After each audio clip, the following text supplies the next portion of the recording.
네, 뉴스특보 이어가도록 하겠습니다. 윤석열 대통령에 대한 탄핵 심판이 만장일치로 파면 결정이 났습니다. 조금 전에 윤석열 전 대통령으로부터 이 메시지, 대국민 메시지가 나왔습니다. 제가 잠시 좀 읽어드리겠습니다. 사랑하는 국민 여러분, 그동안 대한민국을 위해 일할 수 있어서 큰 영광이었습니다. 많이 부족한 저를 지지해 주시고 응원해 주신 여러분께 깊이 감사드립니다. 여러분의 기대에 부응하지 못해 너무나 안타깝고 죄송합니다. 사랑하는 대한민국과 국민 여러분을 위해 늘 기도하겠습니다. 윤석열 드림. 이런 짤막한 대국민 메시지가 나왔습니다. 헌재 결정에 대해서 어떤 코멘트는 없었습니다. 그저 대한민국을 위해 일할 수 있어서 큰 영광이었다. 자신을 지지해줘서 감사하다. 대한민국을 위해 기도하겠다.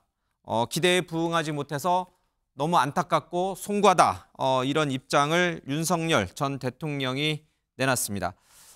대국민 성명까지는 아니지만 짤막한 메시지를 통해서 헌재 결정을 수용하겠다라는 뜻을 내비친 것으로 해석할 수가 있을 것 같습니다. 자, 전문가들과 함께 얘기를 좀 더 나눠가겠습니다. 이진우 국민의힘 대변인, 그리고 강성필 더불어민주당 부대변인, 그리고 김지진 변호사가 오늘 특보와 같이 하도록 하겠습니다. 먼저요, 이진우 대변인. 네. 지금 대통령의 메시지는 헌재 결정에 승복하겠다, 이렇게 해석을 해도 되는 거죠? 네, 그렇습니다. 헌재가 최종적으로 11시 22분에 선고를 했지 않습니까? 한 2시간 반도 안 되는 시간인데요. 이제 국민의힘에서는 비대위 위원장 입장을 냈었고요. 이제 곧 이어서 윤석열 대통령 당사자인 피청구인 당사자인 대통령께서도 입장을 냈습니다. 예. 그런데 본인이 헌재에 대한 결정에 대해서 어떤 판단이라든가 심정 같은 거 드러내지 않았었고요. 그리고 앞으로 잠시만요. 지금 이제 우원식 국회의장 대국민 성명이 있으니까 그 좀 결정의 듣고 무게를 얘기 깊이 나누겠습니다. 새깁니다. 대한민국은 이제 한 걸음 더 전진해야 합니다. 깜깜하고 긴 터널을 지나온 것 같습니다. 충격과 혼란의 시간을 함께 견뎌낸 국민 여러분께 깊은 위로와 감사의 말씀을 드립니다. 모두가 힘든 시간이었습니다. 경제와 민생이 더 어려워지면서 실직과 폐업 등 감당하기 힘든 좌절을 겪은 분들도 계십니다. 죄송하고 아픈 마음을 놓지 않고 여러분의 손을 잡겠습니다. 이제는 모두의 일상이 제자리를 찾아가길 소망합니다. 국회도 국민의 일상 회복을 위해 더욱 노력하겠습니다. 오늘 헌재의 결정은 어느 한쪽의 승리가 아닙니다. 헌법의 승리이고 민주주의의 승리입니다. 오늘로 우리는 대한민국에서 그 누구도 법 위에 군림할 수 없다는 것을 거듭 확인했습니다. 어떤 권력이라도 위법한 행위는 반드시 책임을 묻는다는 원칙을 분명히 했습니다. 법치주의는 국민 주권과 민주주의를 실현하는 강력한 수단이고 누구도 흔들 수 없는 민주공화국의 근간입니다. 대외적으로도 성숙한 민주주의의 역량을 입증했습니다. 충격적인 상황에서도 헌법 절차에 따라 민주적이고 평화적인 방법으로 헌정 질서를 바로 세웠습니다. 놀라운 민주주의 회복력을 전 세계에 보여주었습니다. 대한민국은 권력이 국민을 위해서 바르게 행사되도록 통제하는 제도적 역량, 국민적 역량이 강한 나라입니다. 나아가 역사에도 중요한 이정표를 세웠습니다. 대한민국 헌정사는 국민 주권을 확립하고 확대해온 역사입니다. 그 도도한 물결을 거스르려는 시도는 반드시 실패합니다. 오늘의 결정은 후대에 엄중한 본보기를 남김으로써 대한민국을 더 단단한 민주국가로 이끌 것입니다. 역사적 비극이 반복되지 않도록 우리를 인도할 것입니다. 그리고 무엇보다 국민 여러분의 용기와 헌신이 오늘을 이끌었습니다. 주권자 국민이 있어 대한민국은 민주주의입니다. 위대한 국민이 있어 대한민국은 이제 새로운 단계로 나아갑니다. 그러나 국민 여러분, 우리 앞에는 여전히 많은 과제가 있습니다. 지난 4개월 우리 사회는 크게 분열하고 갈등했습니다. 민생의 고통은 더욱 커졌습니다. 미 행정부의 상호관세 부가조치 발표로 글로벌 관세 전쟁은 현실이 되었습니다. 대외 신인도와 경제 성장률 하락 위험이 커졌습니다. 경제가 활력을 찾고 민생이 안정되기까지 얼마나 걸릴지 누구도 장담하기 어렵습니다. 결국 국민이 겪게 될 어려움입니다. 마음이 무겁습니다. 국회부터 중심을 잡겠습니다. 현재로서 국회는 민주적 정통성을 가진 유일한 헌법기관입니다. 각 정당 간, 국회와 정부 간 소통과 협력을 강화해 국정 공백을 최소화하겠습니다. 바쁘게 진행될 대통령 선거 일정이 국정 현안의 블랙홀이 되지 않도록 국회, 정부, 국정협의회가 분명한 역할을 해야 합니다. 신속한 추경을 비롯해 당면 과제를 빈틈없이 챙기는 일이 중요합니다. 그래야 새로 출범할 정부가 빠르게 연착륙할 수 있습니다. 민생과 경제, 통상 외교의 어려움을 해소하는 데 제대로 국정 역량을 투입할 수 있습니다. 정부와 정당, 국회가 함께 책임감과 경각심을 가지고 현안을 지혜롭게 풀어가도록 힘을 모아주시기를 부탁드립니다. 조기 대선은 헌정 회복과 국정 안정을 위한 헌법 절차입니다. 선거가 공정하고 안전하게 치루어지도록 관련 부처와 기관은 만전을 기해 주시기 바랍니다. 존경하는 국민 여러분, 지금 대한민국에 해결해야 할 가장 중요한 문제는 극단적인 갈등과 분열을 해소하는 것입니다. 상처가 깊고 아픕니다. 회복하고 치유하는 길이 아니면 앞으로 나아갈 수 없습니다. 오늘의 결정이 대한민국의 새로운 전기가 되도록 함께 합시다. 나라를 걱정하는 마음에는 좌우가 없습니다. 성별도, 계층도, 지역도, 세대도, 종교도 없습니다. 그러나 모든 마음을 모으기 위해서 꼭 필요한 것이 있습니다. 의견이 달라도 서로를 존중하고 우리 모두가 대한민국 국민이라는 사실을 잊지 않는 것입니다. 혐오와 적대, 배제와 폭력을 단호히 거부하는 것입니다. 이것이 대한민국이라는 공동체를 지키는 길이고 통합의 출발입니다. 특별히 각 정당과 정치권에 요청합니다. 정치적 입장의 차이와 갈등을 헌법과 법률의 틀 안에서 해소하고 다양성을 경쟁력으로 승화시키는 것이 정치가 해야 할 일입니다. 대립과 갈등, 분열을 부추기는 일체의 행위를 중단합시다. 극단적 대결의 언어를 추방합시다. 당장은 표를 더 얻는 것처럼 보이겠지만 정치 기반과 사회 신뢰를 무너뜨리는 것입니다. 태도가 리더십입니다. 지도자들부터 포용과 연대의 모범을 보여주십시오. 통합의 리더십으로 지칠 대로 지친 국민의 마음에 위안이 되어주기를 간곡히 바랍니다. 존경하는 국민 여러분, 이제 대한민국은 새로운 출발선에 섰습니다. 국민의 뜻이 모인 길이 대한민국이 나아가는 길이 될 것입니다. 우리에게는 식민 지배와 분단, 전쟁과 독재의 캄캄한 터널을 뚫고 산업화와 민주화를 동시에 이뤄낸 저력이 있습니다. 국민의 광범위한 참여로 외환위기와 코로나 팬데믹을 극복한 자산이 있습니다.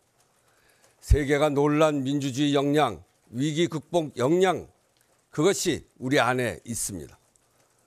대한 국민의 자부심으로 세계 민주주의의 본보기로 모두 함께 나아갑시다. 우리는 대한민국입니다. 고맙습니다. 네, 이상으로 헌재의 윤석열 대통령 파면 선고에 즈음한 우원식 국회의장의 대국민 성명을 들었습니다. 승자도 패자도 없는 우리 이제는 분열을 극복해 나가야 될 것이 우리 앞에 놓여 있는 과제다 이러면서 단합을 좀 주문을 했습니다.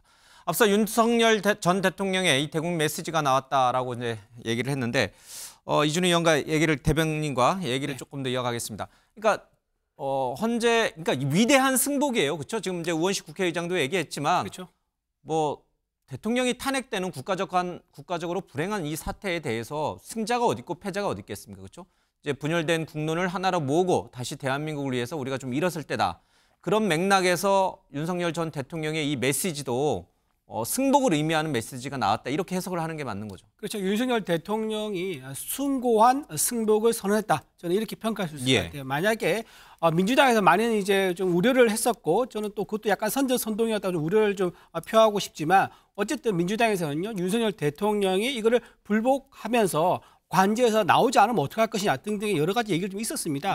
하지만 윤석열 대통령께서 한 2시간 반도 안 돼서 아주 단호하게 승복하는 선언하는 그런 모습을 보여주었었는데 여기에 대해서 이제 이재명 대표도 승자라 본인은 이제 윤석열 대통령 탄핵 인용됐기 때문에 승자라 생각할 수 있습니다. 승자로서 윤석열 대통령에 대한 정치적 보복이라든가 이런 걸 생각하기보다는요 국민 대통합 그리고 국정 안정을 위해서 좀 더 신경 써주면 좋겠다 그런 말씀드립니다. 자, 그동안 대한민국을 위해 일할 수 있어서 큰 영광이었다. 많이 부족한 저를 지지해 주시고 응원해 주신 국민 여러분께 깊이 감사드린다. 기대에 부응하지 못해서 너무나 안타깝고 죄송하다. 사랑하는 대한민국과 국민 여러분을 위해 늘 기도하겠다. 자, 이런 메시지를 통해서 오늘 헌재 결정에 대해서 수용하겠다라고 하는 의사를 천명을 좀 했습니다. 자, 우원식 국회의장도 그렇고 윤석열 전 대통령도 그렇고 오늘 헌재 이 선고 결정문에도 나옵니다만은 이제 좀 국회가 여야가 싸우지 말고 이견이 있더라도 다른 점이 있더라도 대화와 협상을 통해서 타협을 통해서 문제를 풀어나가야 한다라는 메시지가 정말 너무너무나 가슴에 와닿는 하루였습니다. 그렇죠? 이제는 민주당 때문에 이제는 국힘 때문에 이런 얘기를 이제 방송에서도 하시면 안 돼요. 그렇죠? 조금 생각이 달라도 서로 이해하겠다는 마음으로 좀 이제 앞으로 여야가 정치를 좀 풀어갔으면 좋겠습니다. 대국민 메시지, 윤석열 전 대통령 메시지는 어떻게 봤습니까? 네, 어쨌든 간에 그 윤석열 대통령께서 지금이라도 일종의 승복 메시지를 내신 것이 정말 다행으로 생각하고요. 어쨌든 본인이 그동안 해왔던 일들에 대해서 조금 돌아보는 성찰의 시간을 가졌으면 좋겠다 이런 말씀 드립니다. 그리고 아쉬운 점은 이러한 메시지가 탄핵 심판의 선고가 인용되기 전에 이런 메시지가 나왔다면 얼마나 좋았을까. 왜냐하면 이 승복이라는 것이요. 이 불확실성이 있는 상황에서 승복 메시지가 더 값진 것이거든요. 사실 상황이 결정되고 나서 나오는 승복 메시지는 그 의미가 조금 더 무뎌지기 때문인 것입니다. 그럼에도 불구하고 저는 윤석열 대통령이 지금이라도 헌법재판소의 결정에 인용을 했다는 것에 대해서 저는 나름대로 평가하고 싶고 앞으로 전직 대통령으로서 좀 국민 통합과 관련된 메시지를 계속해서 내주셨으면 좋겠다. 저는 그런 생각입니다. 자, 헌재 결정 이후에 우리 사회도 좀 차분하게 이 사안을 좀 바라보고 있습니다. 우려됐던 여러 가지 소요 사태는 일어나지 않았고요. 시민들 모두가 좀 차분하게 일상을 좀 되찾아가는 그런 모습을 좀 보이고 있습니다. 자, 이제는 우리 대한민국이 하나로 합쳐질 때입니다. 헌재 결정을 존중하고 받아들이고 이에 맞춰서 여야도 좀 협치의 모습을 좀 보여줘야 될 것 같습니다. 그래서 국회 나가 있는 기자 연결해서 국회 반응을 좀 들어보고 가도록 하겠습니다. 자, 조희로 기자, 국민의힘도 오늘 헌재 결정을 수용한다는 메시지를 냈는데 지금은 어떤 상황입니까? 네, 국민의힘은 오전 11시 30분부터 의원총회를 진행했는데 아직까지도 계속되고 있습니다. 권성동 국민의힘 원내대표는 모두 발언에서 국민들께 대단히 송구하다면서 헌재 판결을 겸허히 수용하겠다고 밝혔습니다. 그러면서 2개월 후면 대선이라며 시간은 촉박하지만 져서는 안 될 선거라고도 언급했습니다. 대한민국의 미래를 이재명 세력에게 맡길 수 없다면서 굳센 의지와 결기로 재무장해 대선 승리를 향해 나아가자고 당부한 겁니다. 이후 진행된 비공개 의총에선 격앙된 분위기 속에서 탄핵에 찬성했던 의원들을 공론화해 조치를 취해야 한다는 발언도 나온 것으로 전해졌습니다.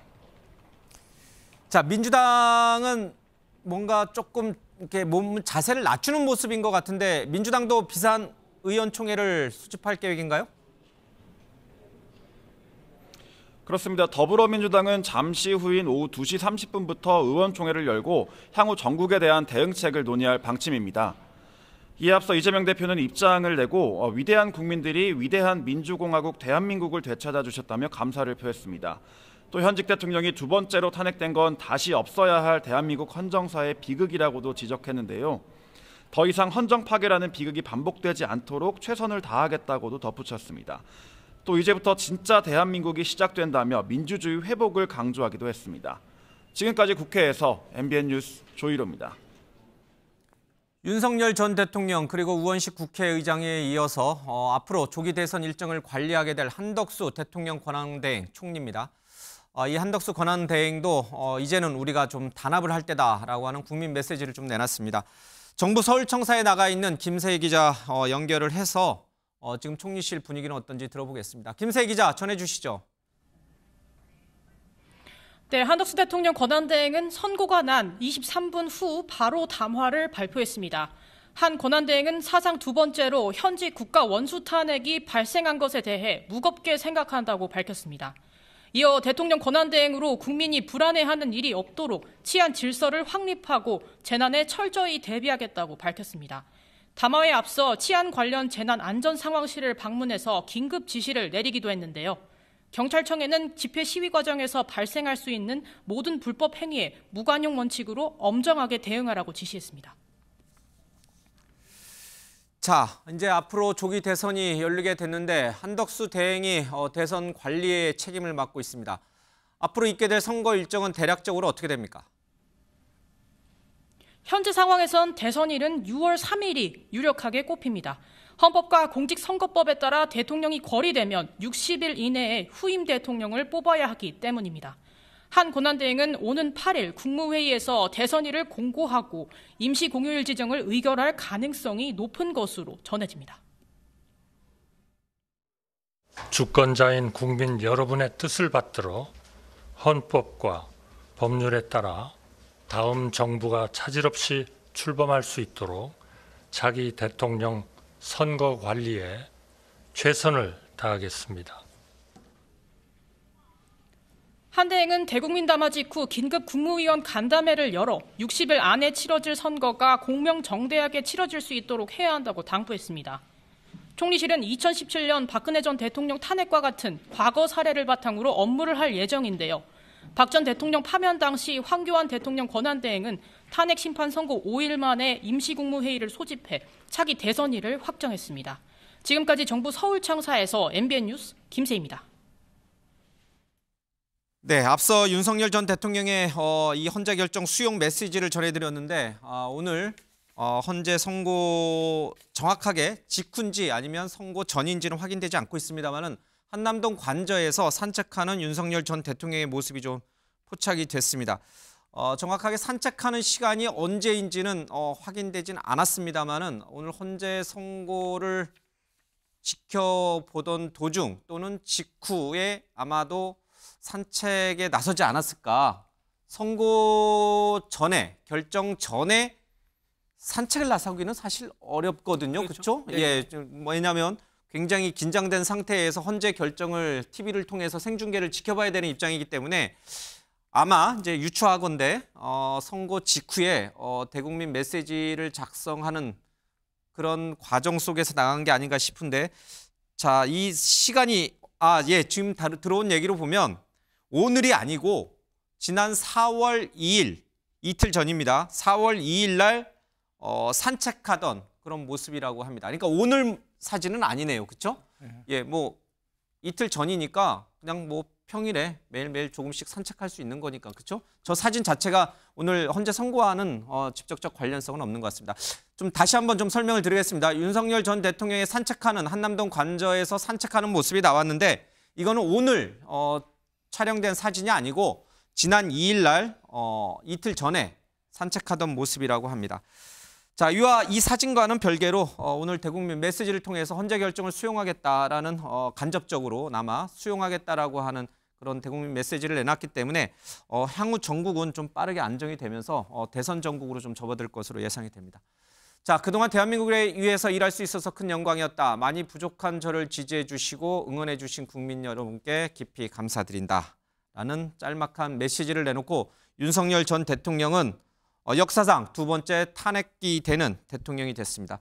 한남동 관저에서도 수일 내에 아마 나와야 되는 상황이 되고요.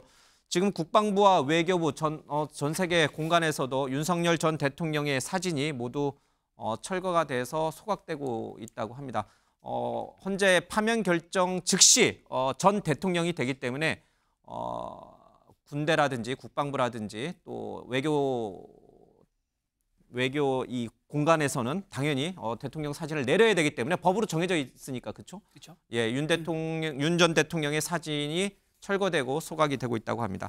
그만큼 오늘 헌재 결정은 굉장히 준엄했던 것입니다. 그렇죠? 네. 이거를 뭐 이제 탄핵 결정이 내려졌는데 나 지금 이제 안 물러날래, 나 관저에서 안 나올래 이럴 수 있는 그런 것들이 그렇죠. 아니고 네, 그렇죠? 아니죠. 예, 바로 선고와 함께 파면 결정과 함께 대통령직에서 물러나게 됐습니다. 자, 그러면 오늘 전 국민이 가슴을 긴장 속에서 가슴을 졸이며 지켜봤던 헌재 결정을 좀 길긴 합니다만은 다시 한번 들어보도록 하겠습니다. 지금부터 2024 헌나 8 대통령 윤석열 탄핵 사건에 대한 선고를 시작하겠습니다. 먼저 적법 요건에 관하여 살펴보겠습니다. 이 사건 계엄 선포가 사법심사의 대상이 되는지에 관하여 보겠습니다. 고위공직자의 헌법 및 법률 위반으로부터 헌법 질서를 수호하고자 하는 탄핵 심판의 취지를 고려하면 이 사건 계엄 선포가 고도의 정치적 결단을 요하는 행위라 하더라도 그 헌법 및 법률 위반 여부를 심사할 수 있습니다. 국회 법사의 조사 없이 이 사건 탄핵 소추안을 의결한 점에 대하여 보겠습니다. 헌법은 국회의 소추 절차를 입법에 맡기고 있고 국회법은 법사위 조사 여부를 국회의 재량으로 규정하고 있습니다. 따라서 법사위의 조사가 없었다고 하여 탄핵 소추 의결이 부적법하다고 볼 수 없습니다. 이 사건 탄핵 소추안의 의결이 일사부재의 원칙에 위반되는지 여부에 대해서 보겠습니다. 국회법은 부결된 안건을 같은 회기 중에 다시 발의할 수 없도록 규정하고 있습니다. 피청구인에 대한 1차 탄핵 소추안이 제418회 정기회 회기에 투표 불성립되었지만 이 사건 탄핵 소추안은 제419회 임시회 회기 중에 발의되었으므로 일사부재의 원칙에 위반되지 않습니다. 한편 이에 대해서는 다른 회기에도 탄핵 소추안의 발의 횟수를 제한하는 입법이 필요하다는 재판관 정형식의 보충 의견이 있습니다. 이 사건 계엄이 단시간 안에 해제되었고 이로 인한 피해가 발생하지 않았으므로 보호 이익이 험결되었는지 여부에 대해서 보겠습니다. 이 사건 계엄이 해제되었다고 하더라도 이 사건 계엄으로 인하여 이 사건 탄핵 사유는 이미 발생하였으므로 심판의 이익이 부정된다고 볼 수 없습니다. 소추 의결서에서 내란죄 등 형법 위반 행위로 구성하였던 것을 탄핵 심판 청구 이후에 헌법 위반 행위로 포섭하여 주장한 점에 대하여 보겠습니다. 기본적 사실관계는 동일하게 유지하면서 적용 법조문을 철회, 변경하는 것은 소추 사유의 철회, 변경에 해당하지 않으므로 특별한 절차를 거치지 않더라도 허용됩니다. 피청구인은 소추 사유에 내란죄 관련 부분이 없었다면 의결 정족수를 충족하지 못하였을 것이라고 주장하지만 이는 가정적 주장에 불과하며 객관적으로 뒷받침할 만한 근거도 없습니다. 대통령의 지위를 탈취하기 위하여 탄핵 소추권을 남용하였다는 주장에 대하여 보겠습니다. 이 사건 탄핵 소추안의 의결 과정이 적법하고 피소추자의 헌법 또는 법률 위반이 일정 수준 이상 소명되었으므로 탄핵 소추권이 남용되었다고 볼 수 없습니다. 그렇다면 이 사건 탄핵 심판 청구는 적법합니다. 한편 증거법칙과 관련하여 탄핵 심판 절차에서 형사소송법상 전문 법칙을 완화하여 적용할 수 있다는 재판관 이미선, 김형두의 보충 의견과 탄핵 심판 절차에서 앞으로는 전문 법칙을 보다 엄격하게 적용할 필요가 있다는 재판관 김복형, 조한창의 보충 의견이 있습니다. 다음으로 피청구인이 직무집행에 있어 헌법이나 법률을 위반하였는지, 피청구인의 법 위반 행위가 피청구인을 파면할 만큼 중대한 것인지에 관하여 살펴보겠습니다. 우선 소추 사유별로 살펴보겠습니다. 1. 이 사건 계엄 선포에 관하여 보겠습니다. 헌법 및 계엄법에 따르면 비상계엄 선포의 실체적 요건 중 하나는 전시, 사변 또는 이에 준하는 국가 비상사태로 저가 교전 상태에 있거나 사회 질서가 극도로 교란되어 행정 및 사법 기능의 수행이 현저히 곤란한 상황이 현실적으로 발생하여야 한다는 것입니다.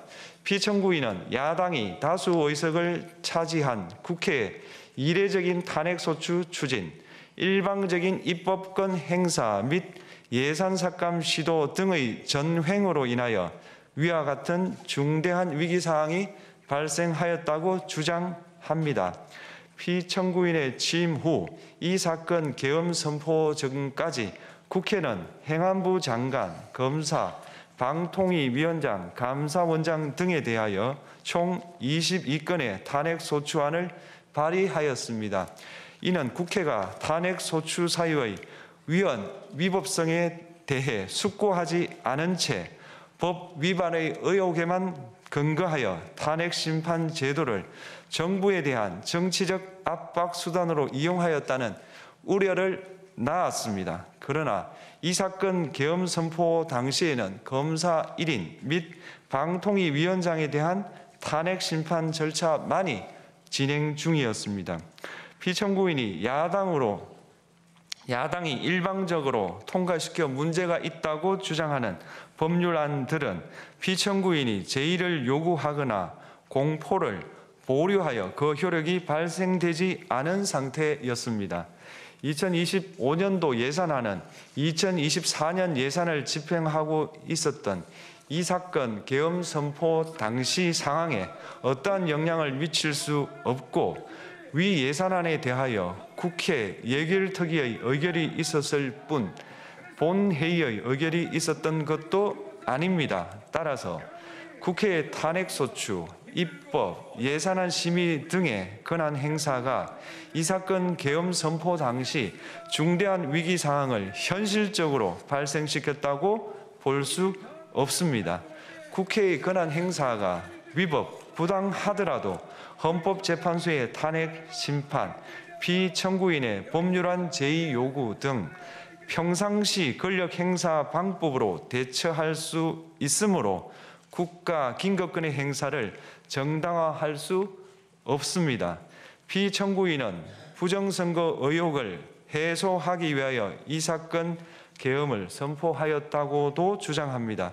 그러나 어떠한 의혹이 있다는 것만으로 중대한 위기 상황이 현실적으로 발생하였다고 볼 수는 없습니다. 또한 중앙선관위는 제22대 국회의원 선거 전에 보안 취약점에 대하여 대부분 조치하였다고 발표하였으며 사전, 우편, 투표함, 보관장소, CCTV 영상을 24시간 공개하고 개표 과정에 수검표 제도를 도입하는 등의 대책을 마련하였다는 점에서도 피청구인의 주장은 타당하다고 볼 수 없습니다. 결국 피청구인이 주장하는 사정을 모두 고려하더라도 피청구인의 판단을 객관적으로 정당화할 수 있을 정도의 위기 상황이 이 사건 계엄 선포 당시 존재하였다고 볼 수 없습니다. 헌법과 계엄법은 비상계엄 선포의 실체적 요건으로 병력으로서 군사상의 필요에 응하거나 공공의 안정질서를 유지할 필요와 목적이 있을 것을 요구하고 있습니다.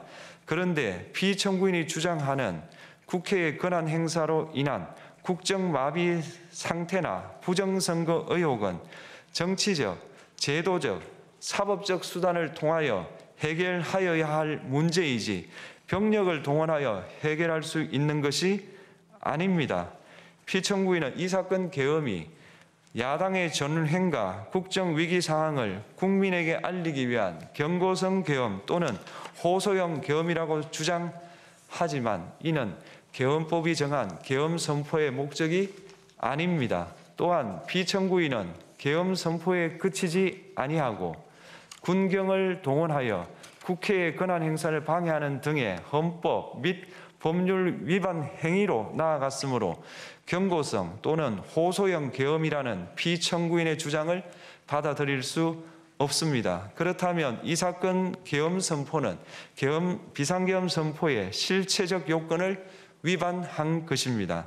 다음으로 이 사건 계엄 선포가 절차적 요건을 준수하였는지에 관하여 보겠습니다. 계엄 선포 및 계엄사령관 임명은 국무회의의 심의를 거쳐야 합니다.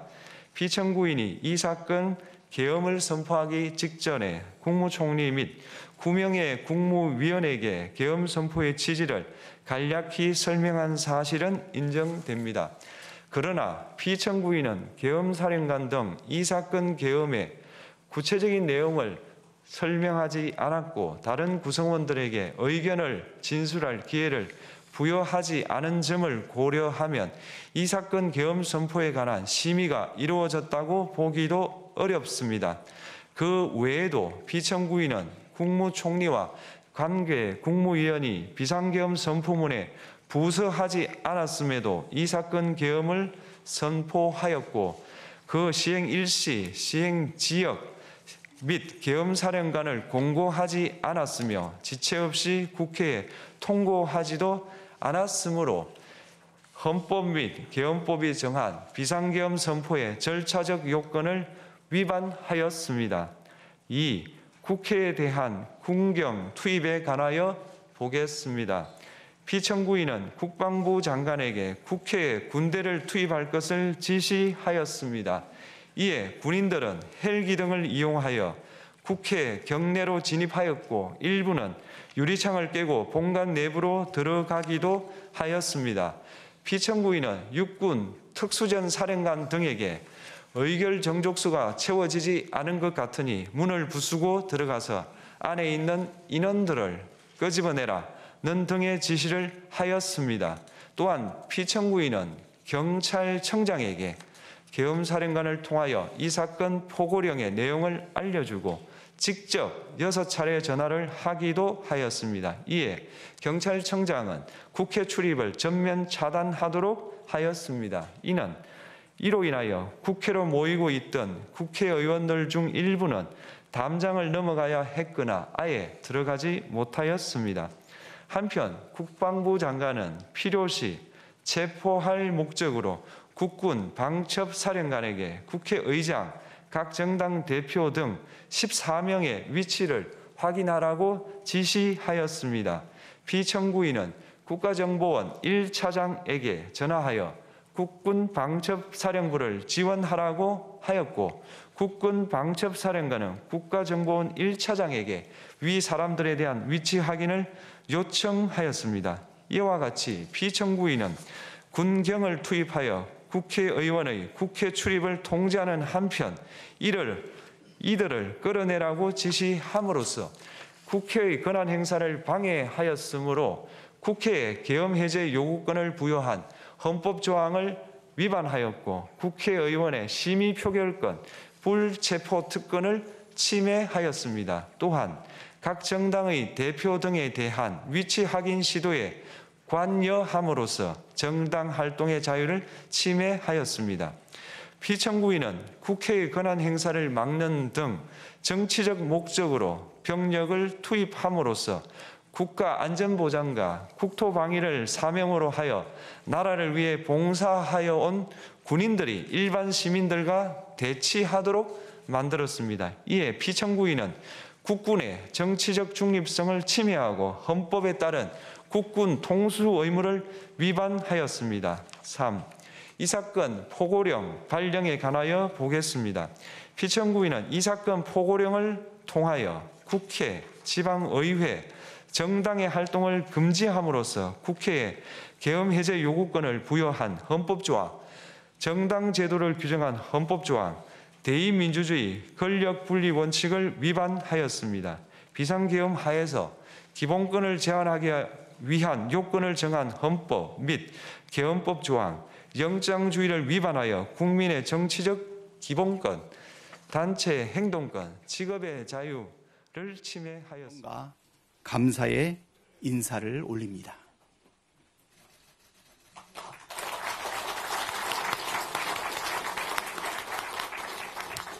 지난 넉 달 동안 광장과 거리에서 들려주신 말씀을 잘 모아서 더 나은 대한민국을 만드는 원동력으로 삼겠다는 말씀 드립니다. 윤석열은 헌법재판소 결정에도 반성과 사과 한마디 없었습니다.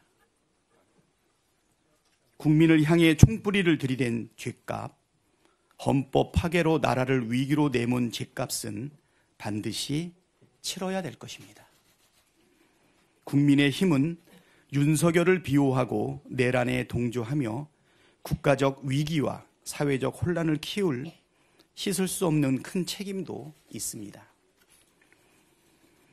1호 당원 윤석열을 즉시 제명하고 내란 동조 행위에 동참했던 소속 의원들도 모두 징계해야 합니다. 그것이 국민에 대한 최소한의 도리입니다.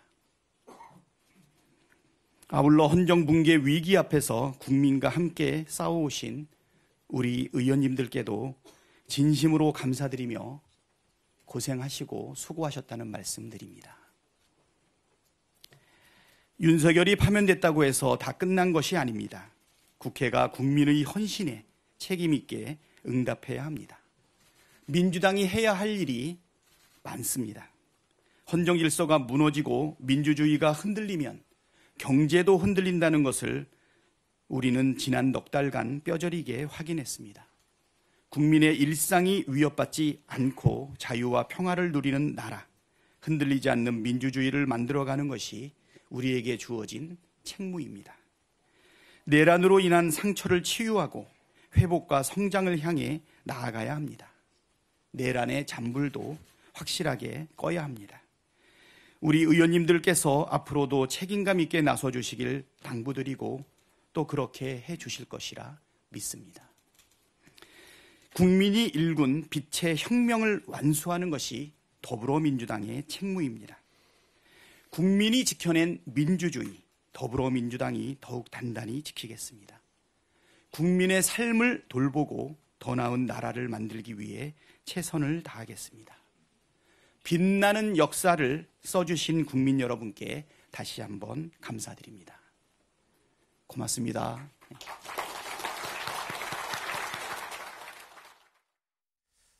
예, 의원총회를 개최했던 민주당 모습 잠깐 봤습니다. 박찬대 원내대표의 얘기를 좀 들어봤고요. 문영배 헌법재판소 권한 대행의 오늘 결정 내용 마저 들어보도록 하겠습니다.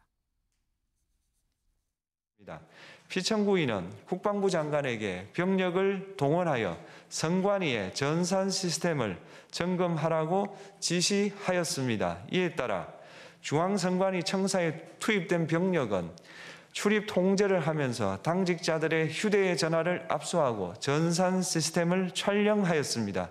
이는 선관위에 대하여 영장 없이 압수수색을 하도록 하여 영장주의를 위반한 것이자 선관위의 독립성을 침해한 것입니다. 5. 법조인에 대한 위치 확인 시도에 관하여 보겠습니다.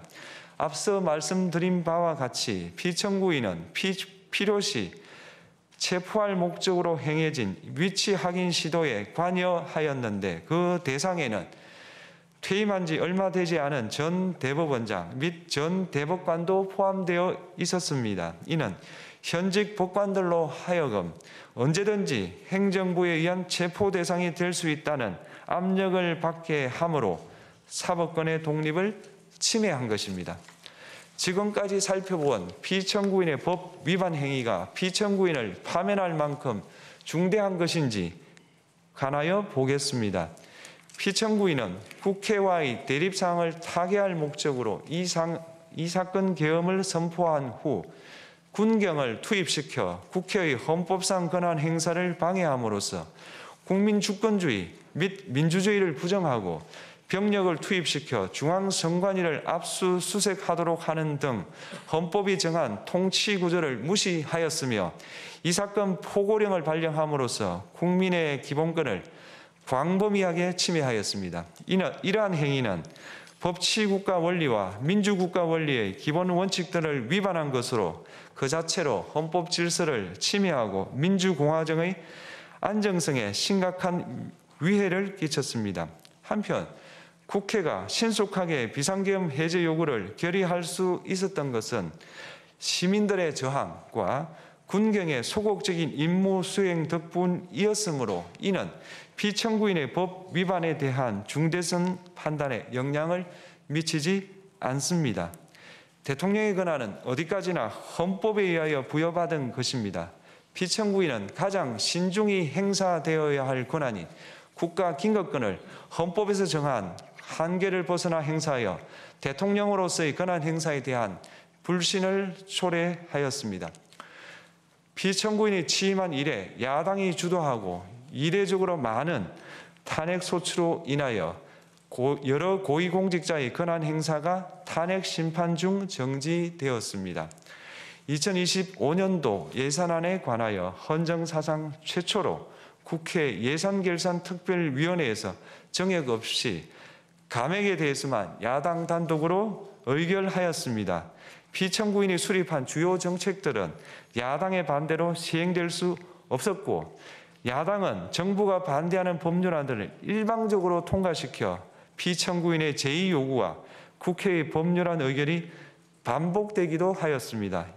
그 과정에서 피청구인은 야당의 전횡으로 국정이 마비되고 국익이 현저히 저해되어 가고 있다고 인식하여 이를 어떻게든 타개하여야만 한다는 막중한 책임감을 느끼게 되었을 것으로 보입니다.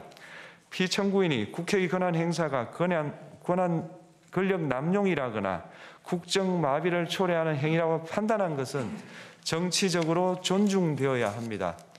그러나 피청구인과 국회 사이에 발생한 대립은 일방의 책임에 속한다고 보기 어렵고 이는 민주주의 원리에 따라 해소되어야 할 정치의 문제입니다. 이에 관한 정치적 견해의 표명이나 공적 의사결정은 헌법상 보장되는 민주주의와 조화될 수 있는 범위에서 이루어져야 합니다. 국회는 소수 의견을 존중하고 정부와의 관계에서 관용 그리고 자제를 전제로 대화와 타협을 통하여 결론을 도출하도록 노력하였어야 합니다. 피청구인 역시 국회의 대표인 국회를 협치의 대상으로 존중하였어야 합니다. 그럼에도 불구하고 피청구인은 국회를 배제의 대상으로 삼았는데 이는 민주정치의 전제를 허무는 것으로 민주주의와 조화된다고 보기 어렵습니다. 피청구인은 국회의 권한 행사가 다수의 횡포라고 판단했다 하더라도 헌법이 예정한 자구책을 통해 견제와 균형이 실현될 수 있도록 하였어야 합니다. 피청구인은 취임한 때로부터 약 2년 후에 치러진 국회의원 선거에서 피청구인이 국정을 주도하도록 국민을 설득할 기회가 있었습니다. 그 결과가 피청구인의 의도에 부합하지 않더라도 야당을 지지한 국민의 의사를 배제하려는 시도를 하여서는 안 되었습니다. 그럼에도 불구하고 피청구인은 헌법과 법률을 위반하여 이 사건 계엄을 선포함으로써 국가 긴급권 남용의 역사를 재현하여 국민을 충격에 빠뜨리고 사회, 경제, 정치, 외교 전 분야의 혼란을 야기하였습니다. 국민 모두의 대통령으로서 자신을 지지하는 국민을 초월하여 사회 공동체를 통합시켜야 할 책무를 위반하였습니다. 군경을 동원하여 국회 등 헌법기관의 권한을 훼손하고 국민의 기본적 인권을 침해함으로써 헌법소의 책무를 저버리고 민주공화국의 주권자인 대한국민의 신임을 중대하게 배반하였습니다. 결국 피청구인의 위법 행위는 국민의 신임을 배반한 것으로 헌법소의 관점에서 용납될 수 없는 중대한 법 위반 행위에 해당합니다. 피청구인의 법 위반 행위가 헌법 질서에 미친 부정적 영향과 파급 효과가 중대하므로 피청구인을 파면함으로써 얻는 헌법소의 이익이 대통령 파면에 따르는 국가적 손실을 압도할 정도로 크다고 인정됩니다. 이에 재판관 전원의 일치된 의견으로 주문을 선고합니다. 탄핵 사건이므로 선고 시각을 확인하겠습니다. 지금 시각은 오전 11시 22분입니다. 주문, 피청구인 대통령 윤석열을 파면한다.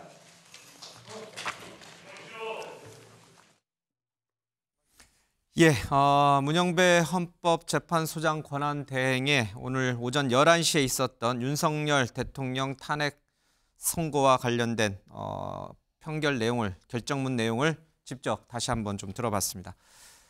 자, 김지진 변호사님, 20분 남짓에 걸친 문영배 권한대행의 결정문을 직접 다시 한번 들어봤는데 네. 어떻게 느끼셨습니까? 네, 일단 뭐 판결문 전체가 아니고 일종의 이제 선고 요지만 나온 거기 때문에 예. 뭐 판결문 전체를 좀 봐야 명확한 판단은 가능하겠지만 제 개인적인 의견으로는 일단 절차적인 부분에 있어서는 뭐 비유하자면 절차적인 부분은 약간 비포장 도로의 느낌, 그리고 실체적인 부분, 이제 탄핵과 관련된 5가지 사유죠.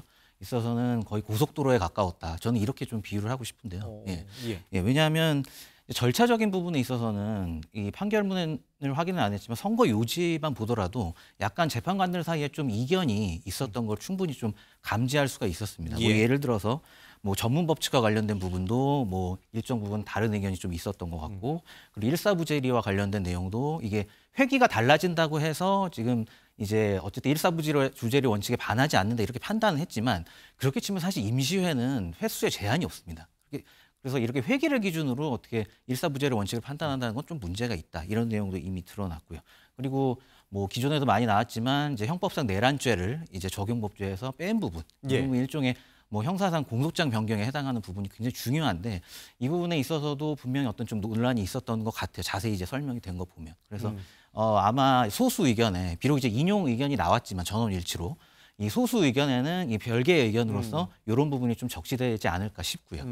반면 이제 실체적인 부분에 있어서는 거의 제가 생각할 땐 첫 번째 이제 계엄 선포의 위법성, 이 부분에서 사실상 결론은 이미 났다고 저는 그렇게 생각이 됩니다. 왜냐하면 그 내용을 조금 살펴보면 어쨌든 국가 위기 상황, 전시사변에 준하는 국가 위기 상황이 존재하느냐, 존재하지 않는다. 그리고 이런 어떤 그런 설사 존재한다 하더라도 뭐 군사상 이게 필요하거나 아니면 공공의 어떤 안녕 질서를 회복하기 위한 어떤 목적이 필요하냐, 그것도 아니다. 그리고 절차적으로도 또 국무회의에 있어서 어떤 제대로 된 어떤 부서나 이런 행위들이 없었다. 그래서 이 구체적인 3가지 내용들이 전부 다 그 위법이라고 판단을 했기 때문에 이미 이 부분에 있어서 상당 부분 어떤 위법성 판단이 거의 저는 끝났다고 그런 판단이 들고요. 그리고 마지막으로 어떤 중대성 부분에 있어서는 그 노무현 전 대통령 그 관련 이제 탄핵 판결하고 좀 비교해 보면 당시 내용들이 뭐 나는 뭐 대통령 못 해먹겠다, 아니면 뭐 이전에 뭐 열린우리당 잘 됐으면 좋겠다, 이런 내용이라서 중대하지 않았다고 판단했는데, 그거랑 어떻게 상식적인 선에서 비교해 보더라도 도저히 이게 중대성이 없다고 보기는 좀 어렵다. 그렇기 때문에 아까 말씀드렸듯이 실체적 판단에 있어서는 굉장히 좀 명확하고 그리고 거의 좀 앞으로 직진하듯이 이렇게 판단이 난 게 아닌가, 저는 그렇게 보여집니다. 김지선 변호사께서는 오늘 선고 전에 어떻게 예상을 하셨어요?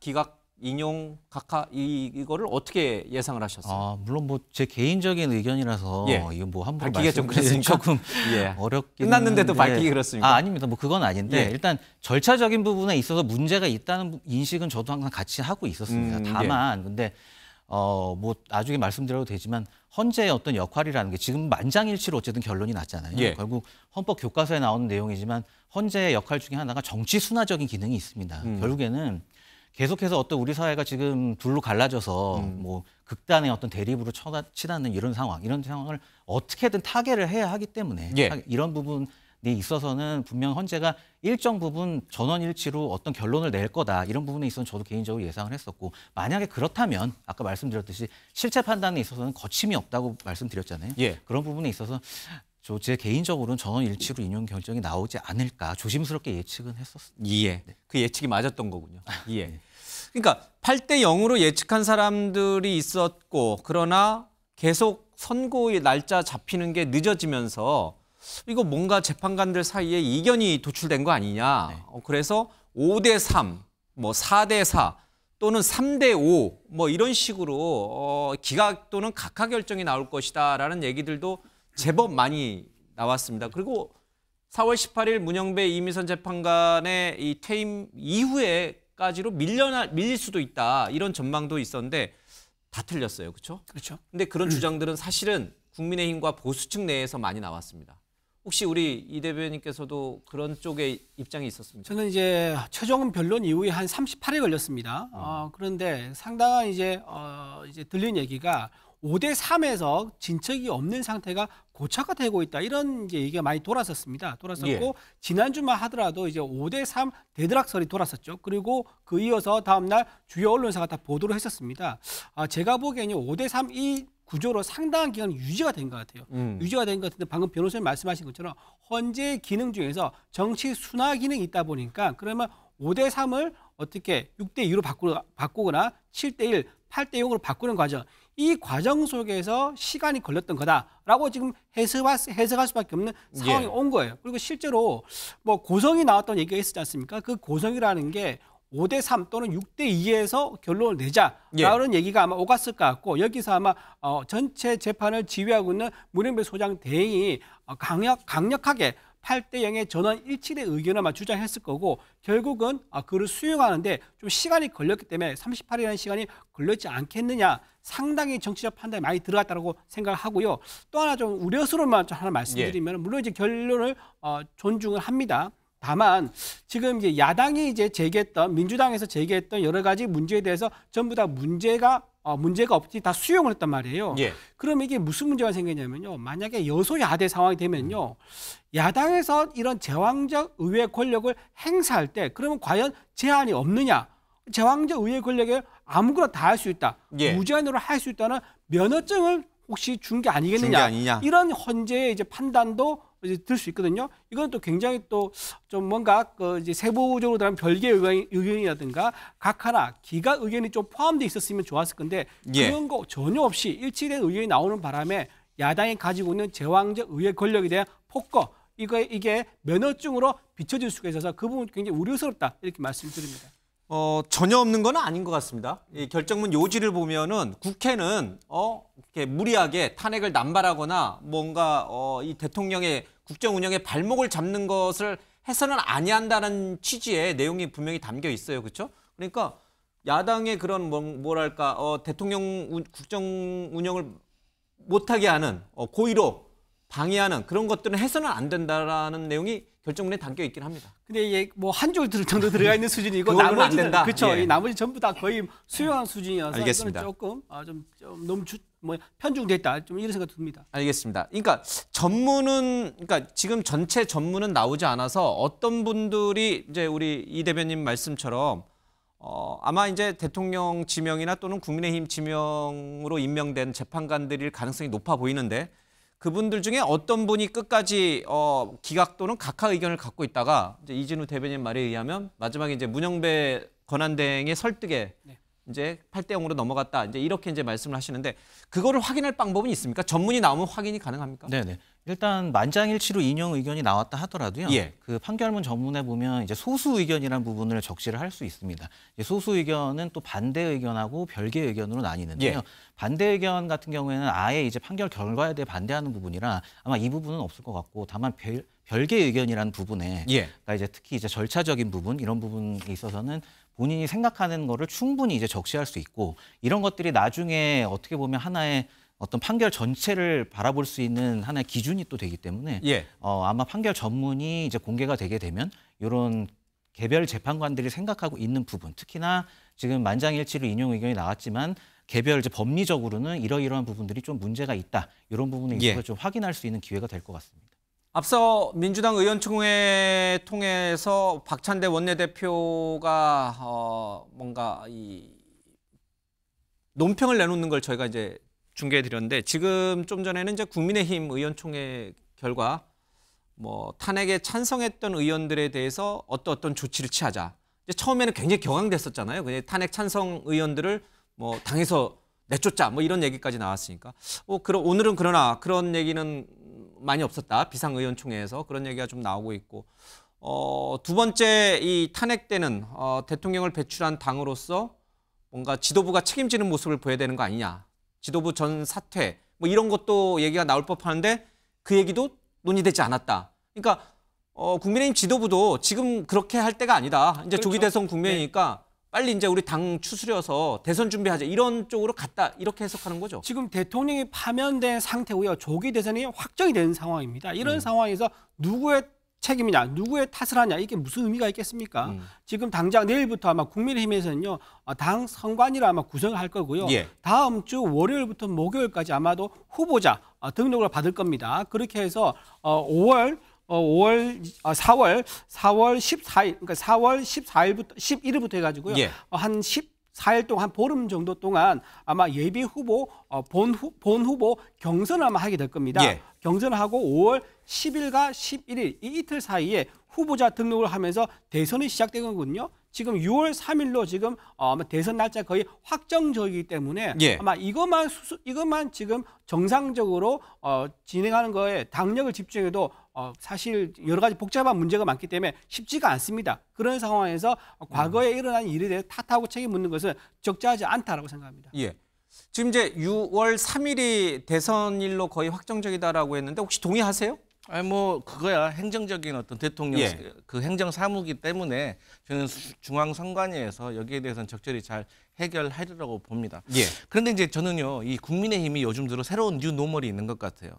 그러니까 원래 정치라는 것이 도의적 책임이라는 게 있는 예. 거 아닙니까? 그러니까 잘못하고 실패했으면 물러납니다. 그리고 뭐 주류가 비주류가 이렇게 서로 바뀌는 그런 형태를 여당이든 야당이든 헌정사상 계속해서 유지가 되어 왔어요. 그런데 국민의힘의 요즘의 모습을 보면 잘못하면 물러나질 않아요. 그냥 내가 이번엔 더 잘할게, 한 번 더 할게, 뭐 이런 식인 것 같아요. 예. 근데 지금 국민의힘에서 누구의 탓인가를 규명하는 것이 사실 비생산적인 것처럼 보이지만 예. 저희 야당이 봤을 때는 상당히 그 중요한 부분일 겁니다. 왜 그러냐?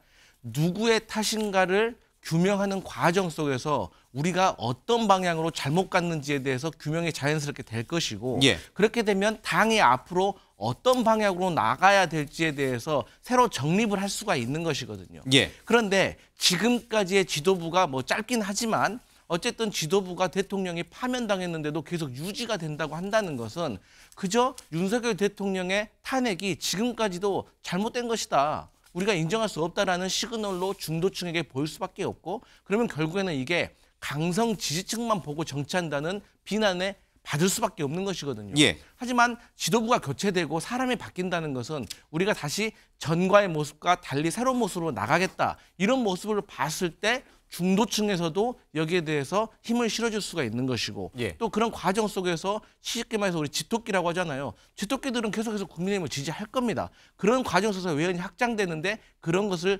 기대하기가 어려운 상황으로 보여질 것이고요.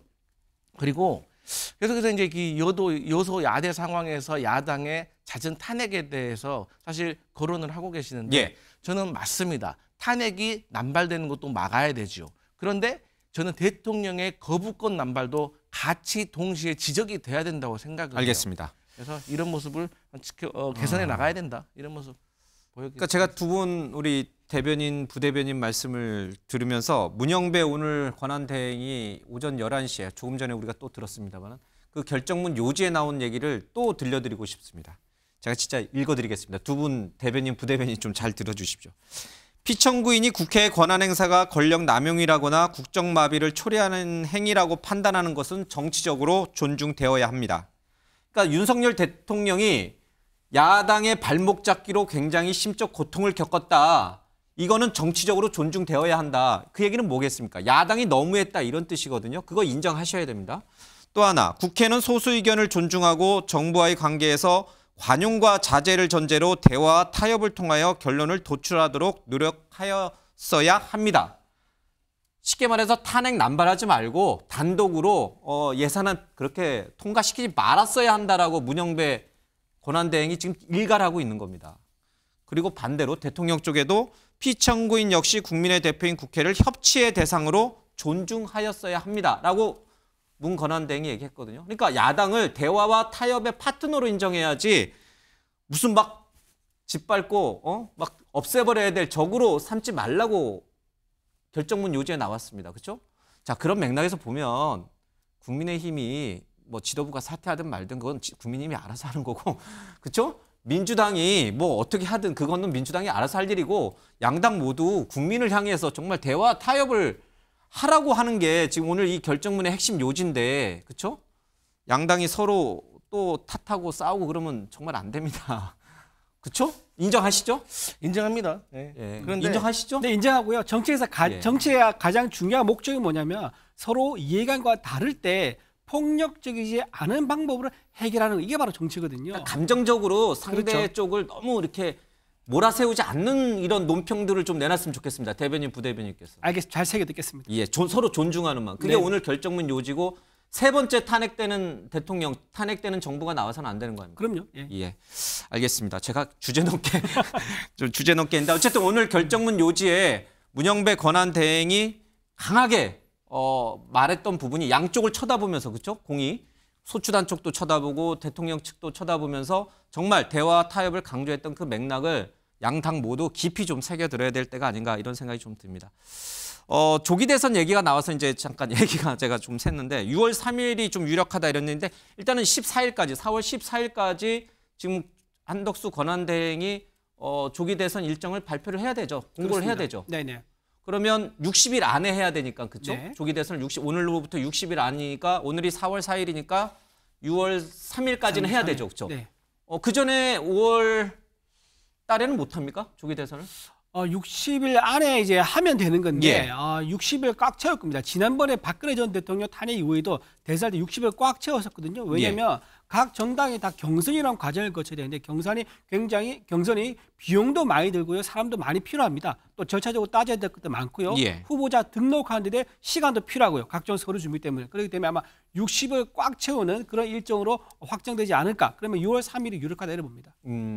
각 당에서 또 후보 선출을 위한 경선을 해야 되잖아요. 경선 일정도 좀 정해야 되고 그러다 보면은 굉장히 시간이 촉박하기 때문에 최대한 선거날은 6월 3일에 가까운 날. 그러니까 마지막 날인 6월 3일 제일 유력하다. 이렇게 지금 다들 해석하고 계시는 거죠?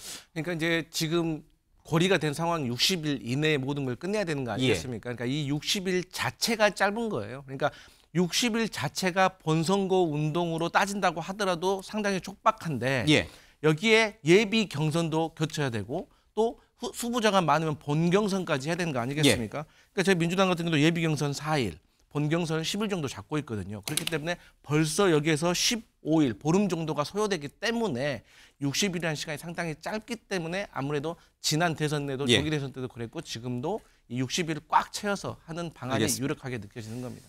자, 이 조기 대선과 관련된 얘기는 잠시 뒤에 조금 다시 해보기로 하고요. 헌재 결정이 나왔습니다마는 우려됐던 여러 가지 폭력 사태라든지 소요 사태는 일어나지 않았습니다. 대한민국이 그만큼 민주주의적으로 이 문제를 풀어갈 수 있다라고 하는 그 저력이 있다라는 것을 전 세계에 보여줬다고 생각이 됩니다. 아주 잘하고 있는 모습입니다.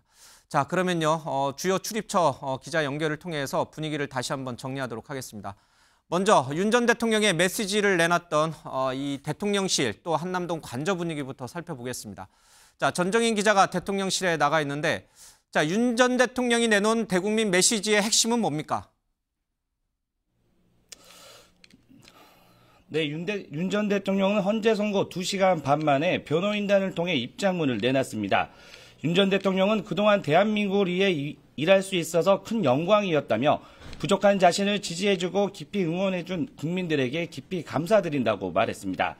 그러면서 국민의 기대에 부응하지 못해 너무나 안타깝고 죄송하다며 사랑하는 대한민국과 국민을 위해 늘 기도하겠다고 덧붙였습니다. 하지만 입장문에는 헌재 결정에 대한 승복 여부는 명확히 당기지 않았습니다. 헌재의 파면 결정에 충격에 빠진 대통령실은 무거운 침묵 속에 별도의 입장을 내지 않고 있습니다. 대통령실은 그동안 차분한 분위기 속에서도 내심 윤 대통령의 복귀를 기대해 왔는데요. 헌재 결정에 침통한 분위기입니다. 대통령직을 상징하는 봉황기도 파면 이후 대통령실 청사에서 내려진 상태입니다. 자, 윤 대통령, 그러니까 박근혜 전 대통령 때는 탄핵, 그러니까 파면 결정 3일 만에 한 관절을 나왔는데 이번에 윤 전 대통령은 언제쯤 그러면 관절을 비우게 되는 겁니까? 네, 윤 전 대통령은 조만간 관저를 떠나 서초동 사저로 이동할 것으로 보이는데요.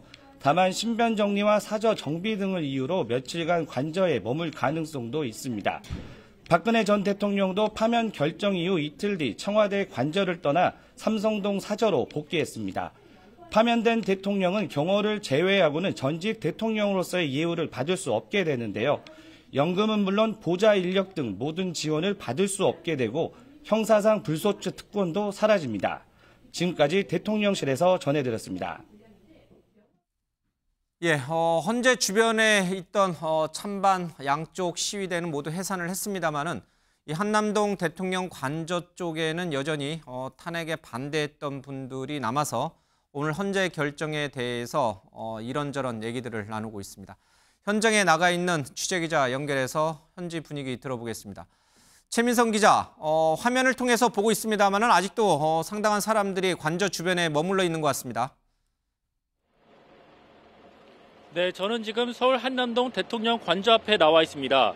헌법재판소의 윤석열 대통령 파면 결정이 내려진 뒤 탄핵 찬반 양측의 희비가 엇갈렸습니다.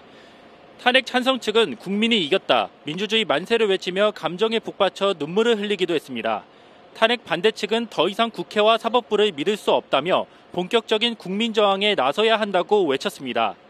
선고가 내려진 지 4시간 가까이 지난 지금 이곳은 생각보다 차분한 분위기가 이어지고 있습니다. 탄핵 찬성 측은 기쁜 마음으로 집회를 마무리한 뒤 철수한 반면 반대 측은 실망감을 감추지 못한 채 여전히 집회를 이어가고 있습니다. 다만 오전보다는 인원이 점차 줄고 있습니다. 다행히 우려했던 충돌 상황은 발생하지 않았는데요. 대부분의 경찰도 방패와 진압복을 내려놓은 모습입니다. 임시 폐쇄됐던 서울 지하철 한강진역도 오후 1시 15분부터 다시 정상 운행하고 있습니다. 하지만 윤 전 대통령이 서울 서초동 사저로 돌아가기 전까지 한남동 일대 혼란은 가라앉지 않을 전망입니다. 지금까지 서울 한남동 대통령 관저 앞에서 MBN 뉴스 최민성입니다.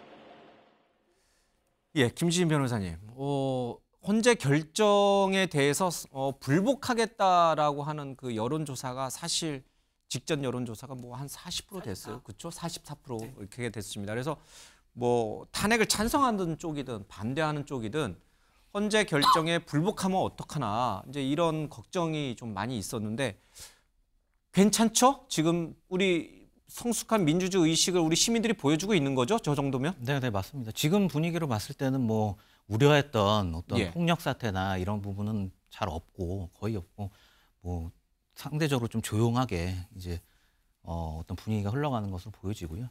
더군다나 지금 판결 내용을 보면 아까 앵커님도 잘 말씀을 해주셨지만 어떻게 보면 약간 좌우에 좀 균형을 맞춘 것 같은 그런 워딩들이 많이 들어가 있습니다. 비록 이제 결론은 이제 파면 결정이 나오기는 했지만 그 세부적인 내용들을 보면 야당이 어쨌든 잘한 게 없다. 네, 윤 전 대통령의 어떤 발목을 잡은 이런 부분들에 있어서도 구체적으로 좀 설치를 하고 있기 때문에 이런 부분에 있어서 상당히 좀 균형 잡힌 그런 내용들이 들어가 있고 이런 거를 좀 기준으로 어떻게 보면 추후에 어떤 판결문에 대한 비판은 얼마든지 있을 수 있습니다. 근데 제가 생각하기에는 일종의 우리 사회가 어떻게 보면 조금 극단에 대립된 상태에서 일종의 어떤 중간으로 수렴해가는 그런 단계, 그런 단계에 있어서의 이 판결문이 하나의 어떤 기준이 됐으면 그래서 이 판결문을 좀 어떻게 보면 다 같이 한번 좀 읽어보든지 이렇게 해서라도 이 판결문에 가지고 있는 어떤 균형성 이런 것들을 가지고 좀 우리 사회가 좀 더 성숙해질 수 있는 그런 계기가 되었으면 좋겠습니다. 지금 이제 아래 속보 자막이 나가고 있는데 민주당에서는 최상목 총리의 기재부 장관, 경제부총리에 대해서 탄핵안을 진행하겠다 이제 이렇게 나오고 있습니다. 자, 그러니까 이런 부분들을 사실은 문영배 권한대행도 우려했고 지적을 한 부분인데 민주당은 또 민주당의 생각이 있겠죠. 저것을 계속 강행하는 의도는 분명히 있을 텐데 저게 이 갈라진 대한민국을 하나로 통합하는 데 도움이 될 것이냐 되지 않을 것이냐 이 부분에 대해서는 뭐 여기 계신 부대변인도 그렇지만 민주당도 다시 한번 좀 숙고를 해야 될 것 같습니다. 일단 강영호 기자한테 좀 얘기를 들어보겠습니다. 자, 이렇게 앞으로 이제는 통합과 치유의 길로 가자, 분열을 딛고 화합의 길로 가자, 그 계기로 삼아야 한다라고 얘기들을 하고 있는데 민주당은 갈 길 가겠다 이런 입장인가요? 일단은 오늘 그 탄핵안을 처리하는 데 있어서 좀 주목해 봐야 할 게 최상목 부총리에 대한 탄핵안을 곧바로 표결에 붙이는 것이 아니라 법사위에 회부를 하겠다는 겁니다. 그러니까 국회법 130조를 보면 탄핵안이 국회 본회의에 보고가 되고 72시간 이내에 표결에 붙여야 되는데 그래서 당초 오늘 본회의가 열리면 뭐 그 전에 정가에서는 그 탄핵안이 만약에 기각될 경우에 곧바로 탄핵안을 표결에 붙일 수도 있다. 그러니까 좀 그러니까 대정부 공세를 높이기 위한 수단으로 탄핵안을 처리할 수도 있다는 전망이 나왔는데 일단 탄핵안이 인용이 됨으로써 민주당도 아마 전략을 좀 바꾼 것으로 보입니다. 그러니까 일단 법사위에 회부를 해서 법사위 차원에서의 조사가 이루어지는데 제가 국회법 130조를 확인해봐도 이게 회부를 하고 난 다음에 뭐 조사를 얼마 이내에 끝내야 한다 이런 조항은 없습니다. 그렇기 때문에 당장의 최상목 부총리에 대한 탄핵안을 뭐 속도감 있게 처리를 한다기보다는 향후에 뭐 대선 전국이라든지 이런 걸 좀 지켜보면서 속도 조절에 나선 게 아닌가 하는 좀 예상이 됩니다. 마은혁 재판관을 임명하지 않았던 최상목 권한대행, 그러니까 이제 전에 권한대행 시절에 최상목 부총리 그리고 지금도 임명하지 않고 있는 한덕수 총리에 대해서 민주당이 계속 쌍탄핵을 할 것이다 이런 입장을 갖고 있었는데 오늘 인용 결정 이후에 그 입장도 혹시 바뀌나요? 아니면 계속 그 입장을 견지하나요? 일단은 지금 뭐 의원총회가 끝나고 지금 백브리핑 내용이 좀 계속 전달이 되고 있는데요. 우선은 이 마은혁 후보자 그리고 한 가지 더 그러니까 마용주 대법관 후보자에 대해서 임명을 하라 이런 촉구를 계속해서 내고 있습니다. 그렇기 때문에 뭐 당초 예상이 나왔던 이런 쌍탄핵 관련 부분에서는 일단은 조금 속도 조절에 나선 게 아닌가 생각이 듭니다. 강성필 부대변인은 어떻게 했으면 좋겠어요? 이 최상목 대행 부총리와 이 한덕수 권한대행에 대해서 어떻게 했으면 좋겠어요, 민주당이? 뭐 제 의견이 뭐 민주당 전체 의견 아니지만 제 개인적인 의견부터 말씀을 드리면 일단 한덕수 권한대행 같은 경우는 선거를 총 지휘를 해야 되는 책임자입니다. 지금 현재는. 그렇기 때문에 한덕수 권한대행에 대해서 탄핵은 저는 아직은 되지 않을 걸로 저는 개인적으로 예상을 하고요. 최상목 전 권한대행 그러니까 기재부 장관에 대해서는 사실 탄핵을 하고 싶어 하면 간절합니다. 왜냐하면 이분을 탄핵하지 않았던 이유는 사실 지금 우리가 그 비상기업론에서 경제가 어려워졌기 때문에 이 경제에 대해서 조금 더 책임지고 잘 해보라는 의미에서 저희가 탄핵을 망설였던 거거든요. 그런데 지금 우리 경제 어떻습니까? 경제가 좋아지기는커녕 본인이 미국 국채를 매입한 거 아니겠습니까? 이거 삼성전자 월급쟁이 사장이 LG전자 주식 산 거하고 똑같은 겁니다. 그리고 지난 인사청문회에서도 여기에 대해서 잘못된 것을 인지를 하고 본인이 팔겠다고 했습니다. 그런데 또 샀다고 하는 것은 저는 분명히 잘못된 시그널이다. 그런데 여기에 대해서 불법이 아니라는 이유로 지금 버티고 있는 것 같은데 그럼에도 불구하고 어쨌든 윤석열 대통령의 탄핵이 인용이 됐습니다. 그리고 이 탄핵 심판을 하는 과정 속에 사회가 극도로 분열이 됐습니다. 그렇기 때문에 민주당이 이제는 수권정당을 지향하고 있기 때문에 국민 절반을 보는 게 아니라 국민 전체를 보고 정치를 해야 되기 때문에 여기에 대해서는 신중해야 될 필요가 있다. 이런 말씀 드리겠습니다. 그러니까 한덕수 총리가 이제 워낙 경제 또는 대미 외교와 관련해서 통이라고 불릴 정도로 굉장한 전문가가 있으니 최상목 그 밑에 있는 기재부 장관이나 경제부총리는 탄핵해도 뭐 크게 경제에 해가 되지는 않는다. 이런 생각을 갖고 있는 건 아니죠. 그래도 지금 아시잖아요. 미 관세, 지금 환율. 그러니까 제가 드리는 추경. 말씀이 그러니까 최상목 기재부 장관이 저희가 평가를 했을 때는 지금까지 비상기업 이 시기 동안에 대한민국 경제를 잘 이끌었다고 생각하지 않아요. 그럼에도 불구하고 저희가 이 경제에 대한 어떤 성적표도 문제가 있지만 그럼에도 불구하고 국민 전체를 봤을 때 왜냐하면 윤석열 대통령의 지금 탄핵에 경제가 대해서 직면한 현실을 봤을 때 여러 가지를 판단을 종합적으로 예. 해야 된다는 것이죠. 사실 그렇게 따진다고 하면은 뭐 한덕수 고난대행 혹은 최상목 고난대행 시절에 민간국가 지정된 거 알았습니까? 그렇게 경제통이고 미국통이고 하는데 알았습니까? 몰랐잖아요. 이걸 알게 된 다음에도 한동안 동안 그 이유도 몰랐지 않습니까? 그럼에도 불구하고 어쨌든 대한민국 절반의 많은 국민들이 예. 민주당이 하는 것에 대해서 달갑게 보지 않는 부분이 알겠습니다. 있기 때문에 저희가 그 부분은 충분히 고려해서 예. 신중해야 된다는 말씀드립니다. 예. 지금 조기 대선도 치러야 되고요. 나라 바깥으로는 미국의 관세 전쟁이 시작이 돼서 빨리 우리가 이 컨트롤 타워를 만들어서 빨리 대응을 해야 되는 그런 아주 절박한 상황입니다. 또 한덕수 이 최상목 대행의 탄핵 문제로 여야가 또 싸우고 신경전 벌이고 그러면 정말 이제는 국민들이 다 들고 일어날 것 같아요. 그렇죠. 역풍이 불 수 있죠. 한덕수 예. 권한대행 같은 경우 지금 몸이 10개라도 모자랍니다. 지금 곧 이루어질 대선 준비도 해야 되고요. 그다음에 지금 산불 피해 지원도 해야 됩니다. 이런 여러 가지 관세 전쟁 대비도 해야 되고 그런 상황에서 최상목 기재부 장관을 빼버리면요.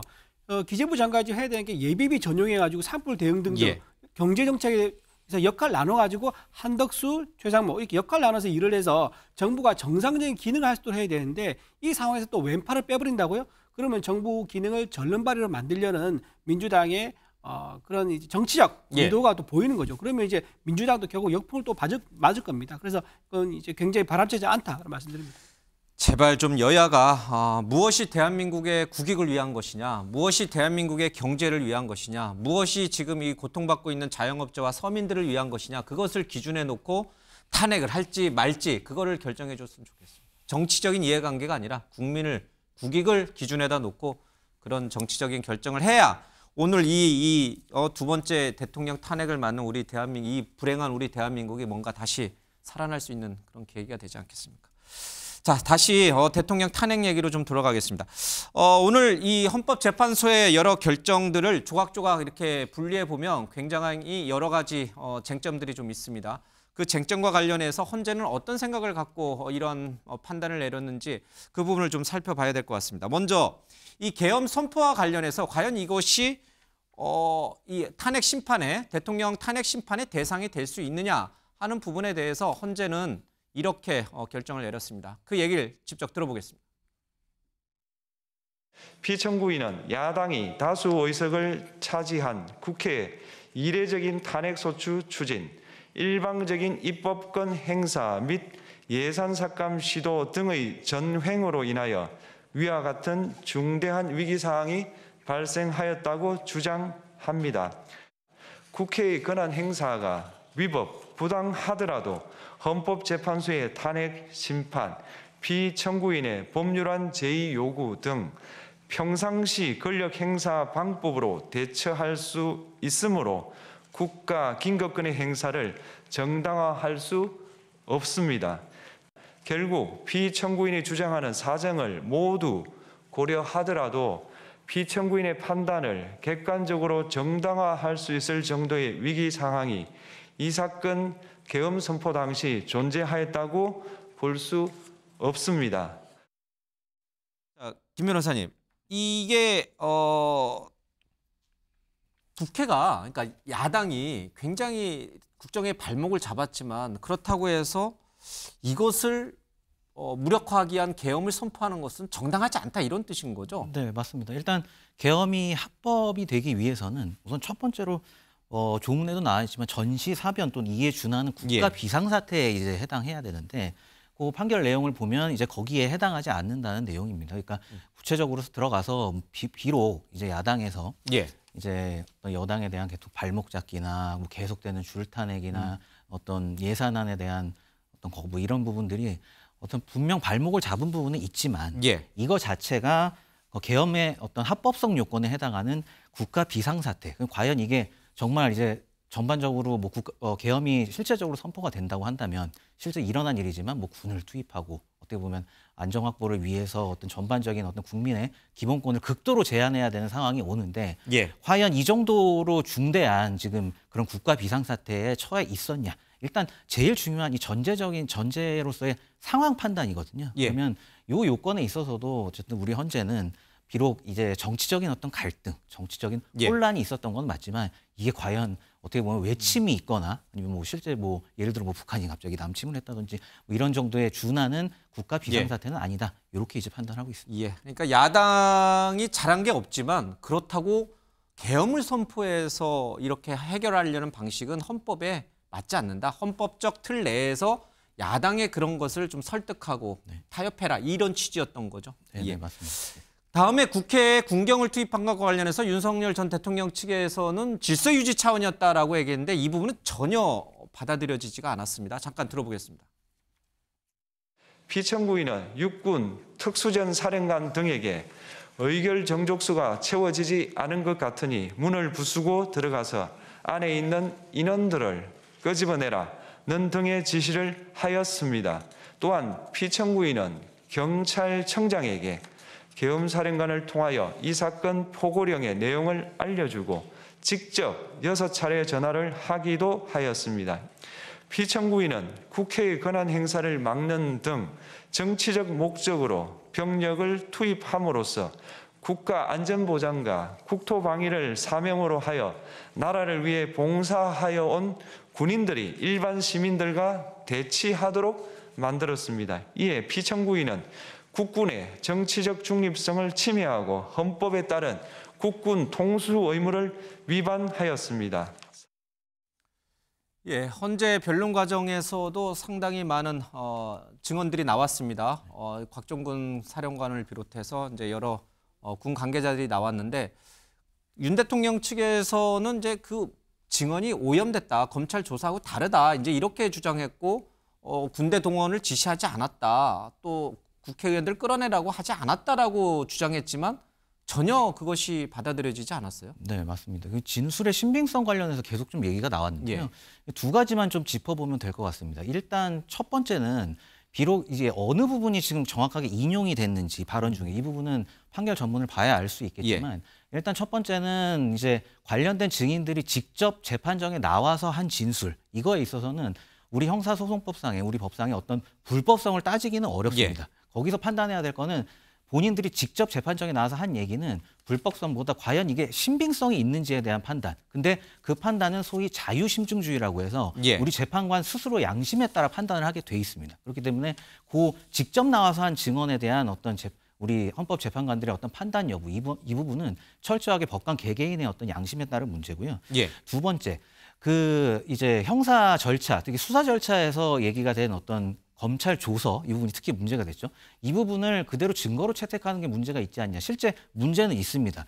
증거 능력이 되냐, 원칙적으로 이제 그 증거 능력을 부인하는 경우에 증거를 쓸 수 없는데 이 부분이 굉장히 어려운 개념이긴 한데 한마디로 그 조서 자체를 이 판사의 테이블에 올릴 수가 없다는 겁니다. 이런 식으로 아예 올릴 수가 없다. 이게 증거 능력이 없다는 건데 근데 우리 이제 일반적으로 탄핵 절차는 어떻게 보면 공무원 징계 절차라고 볼 수 있거든요. 그럼 이제 징계 절차는 기본적으로 우리 형사소송법을 준용을 하게 되어 있는 건 맞습니다. 근데 이 부분을 좀 완화해서 비록 형사소송법엔 그렇게 돼 있지만 이걸 증거 능력을 인정한 부분까지는 이제 뭐 어떻게 보면 헌재의 어떤 판단이라고 볼 수는 있는데 이 부분이 제가 볼 때 두고두고 좀 문제가 될 가능성이 높은 게 왜냐하면 여기서 어떤 부분을 분명히 인용을 했을 겁니다. 인용을 해서 그 판결문에 적시를 했을 텐데 지금 관련 당사자들이 다 형사 재판에 지금 하고 있단 말이에요. 재판 중인데 예를 들어 본인들이 그 본인의 어떤 조서를 형사 재판에서 부인하게 될 경우 본인이 재판정에 나와서 그 재판 조서에 이제 증인문 조서, 그러니까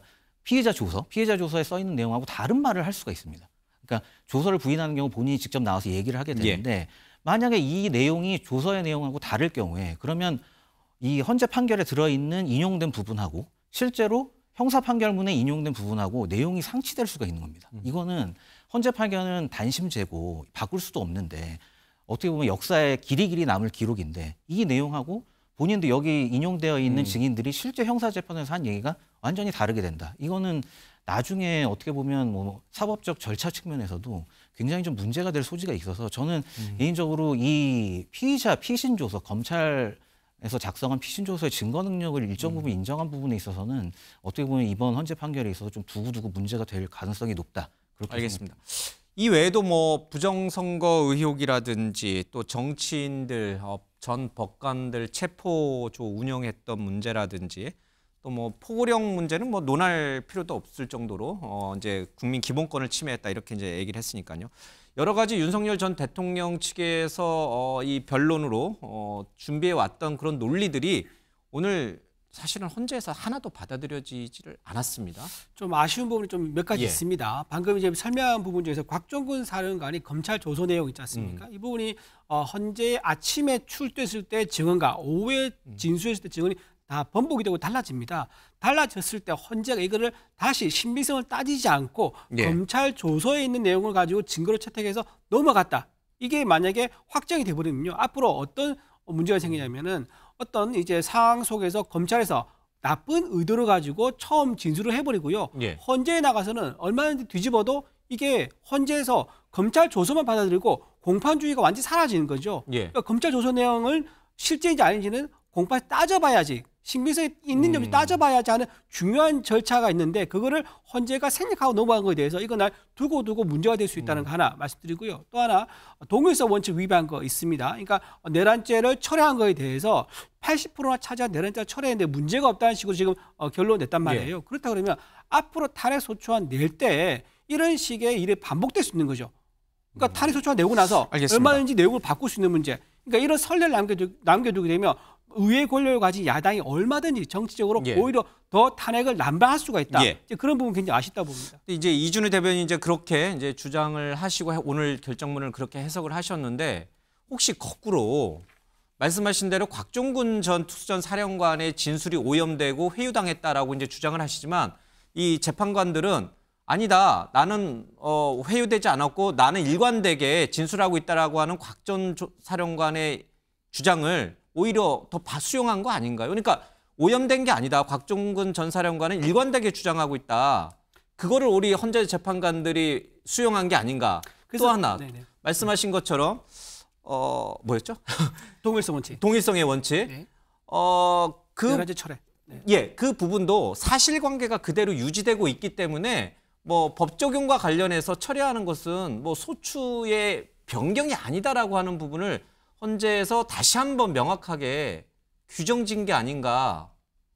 글쎄요, 저는 이게 일반 예. 이제 법이라는 게 이제 예. 물론 법 전문가들이 이제 있는 이유가 있지만 결론이 나왔을 때 상식적으로 모든 국민이 납득할 수 있어야 됩니다. 모든 듣고 국민이 고개를 예. 끄덕끄덕할 수 있는 상황이 돼야 되는데 지금 방금 말씀하신 것처럼 만약 곽종근 사례가 문제 있지 않습니까? 이거를 확실하게 매듭 지으려면요. 변론을 종결을 하면 안 됐습니다. 알겠습니다. 지금 박근혜 전 대통령 17번 했습니다. 훨씬 사안이 간단한데도 예, 예. 이거는 변론을 재개해가지고 좀 더 신빙성을 따져봤어야 되는 문제다.